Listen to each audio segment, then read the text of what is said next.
Good day, good morning, good afternoon, good evening. So, general greetings na lang. Hello everyone. Ang gagawin ko po ngayon ay mag-unbox ako ng order ko. So, yan. To Arlene, medyo narong pa. At thank you. Dahil, ayan, paid siya. Kahit pa paano. By the way, itong order ko ay cologne. Johnson's cologne. So, tingnan natin yung way of packing nila. Ganyan. So, plain na black. Ito yung black na yan. And then, wala siyang bubble wrap. Wala siyang bubble wrap. Pero, very creative naman yung seller. Ayan. So, nakabalot siya. Nakabalot siya. And, yan. So, Johnson's, baka naman. First time kong nag-order ng Johnson's. Okay, so yung in-order ko na scent, yung, or parang ano ba siya, kumbaga flavor, or basta yung scent is milk and rice. So, yung isa, milk and rice, kasi, di ba, 5 ba or 6 na different scent ito, pero yung in-order ko, milk and rice, and then, baby powder. So, siguro mag-rate lang ako or magbibigay ako ng feedback sa smell niya. So, ganyan siguro siyang buksan. Naman. Okay.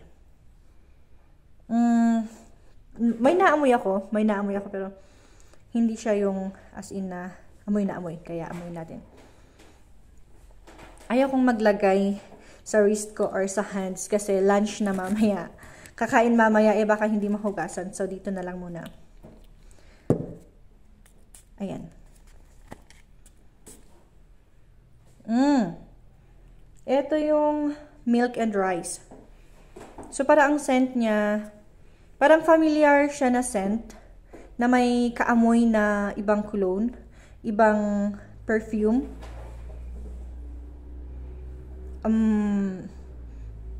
Actually, parang pwede ito sa babae and lalaki. Pwede siya boy and girl na scent. At saka yung amoy na mild lang siya. Mild pero pwede siya sa babae at lalaki. For me, for me. Kasi parang hindi mo siya masasabing masculine or feminine scent na smell. Kasi parang pang general na amoy. Pero, okay lang. Kung sa sasakyan, hindi ka mahihilo. Hindi ka mahihilo pag maamoy mo yung ganitong scent.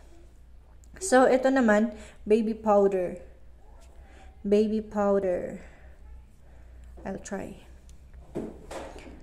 Ano naman ang amoy niya. Parang, yung kanina, nung binuksan ko to, pagka alis ko sa cover niya, may naamoy na ako agad. Pero ito parang wala. Hindi ko alam kung hindi siya nag-leak. Pero parang hindi naman yung nag-leak. I'll smell.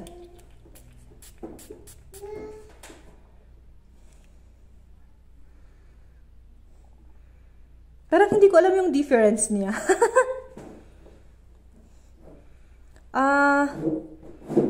Or dahil siguro naamoy ko na to, kaya parang parehas ba sila ng amoy? Hindi ko alam kasi yung iba kasi na perfume, parang pag tumatagal, mas lalong lumalabas yung true scent niya, yung bango niya, yung tunay na amoy niya. So, parang dito, parang same lang. Parang same. Parang parehas. Hindi ko lang talaga, siguro may slight na difference, pero hindi ko lang ma-explain kung ano yung difference nila. Hindi ko ma-differentiate yung difference nila. Hindi ko masabi. Yan. So, ganyan yung bottle niya. Yung bahay niya. Ano siya? Glass. Kaya binalot nila ng ganito. Kasi, syempre, pag na-mix sa mga ibang items, baka ma-break ba? Basta, hindi ko alam. Pero for sure, para sa akin, nagustuhan ko naman yung scent niya. Hindi nga lang siya yung, hindi ko lang talaga alam kung kaya ibang flavor yung, ibang scent yung kinuha ko, magkaiba. Kasi gusto kong makita yung difference. Pero parang hindi ko siya ma-differentiate. Pero, all in all, okay naman yung scent niya sa akin. Yan. So, yan. Excuse my face kasi taglamig ngayon. Kaya, kaya nagda-dry ang skin. So, next siguro na bibigyan ko ng feedback yung moisturizer. Kukuha ko ng moisturizer. At gagamitin ko. Titignan natin kung effective sa akin. Yeah, and so that's it for now. Thank you for watching.